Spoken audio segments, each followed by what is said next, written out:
Mana ikkinchi qator. Mana bunaqa turadi. Majlis qilsa ham bo'ladi.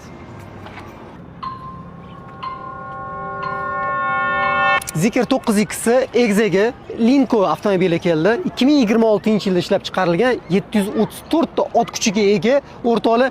Bu avtomobil 9X bilan Kadinkada bitta zavodda ishlab chiqariladi. Salonni ichki qismini ko'radigan bo'lsanglar, aniq jinni bo'lib qolasizlar. Ko'jalarga e'tibor beringlar. Naturalniy ko'jadan ishlangan Alcantara, Harman Kardon akustika. Ekranlarga e'tibor beringlar. Televizor bo'lib yotibdi. Orqa qismidagi televizorni ham e'tibor bersanglar, 32 tali televizor desanglar ham bo'ladi.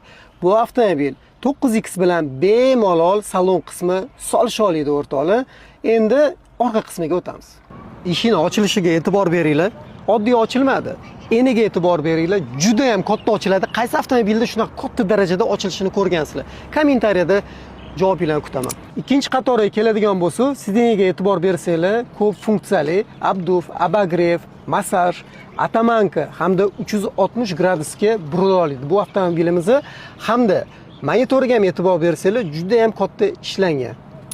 Bagajni ochilishiga e'tibor bersanglar bo'ladi. Range Roverdagi ochiladi o'rtoqlar. Komplektatsiyasida yostiqchasi, 7 kilovatlik zaryadkasi hamda poligi mavjud.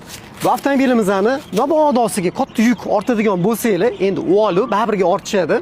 Ortganingizda bemalol pastga tushrsanglar bo'ladi. Mashina pastga cho'kyapti.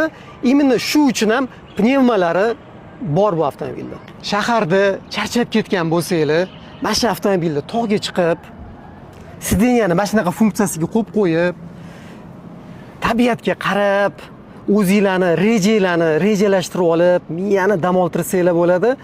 Albatta tog'ga chiqqandan keyin sharoit bo'lishi kerak. Aynan shu avtomobilda yursanglar, hamma sharoiti mavjud.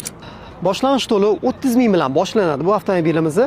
Agar naqdga qiziq bo'lsa, bemalol murojaat qilib, ma'lumot olsanglar bo'ladi. Salomat bo'linglar.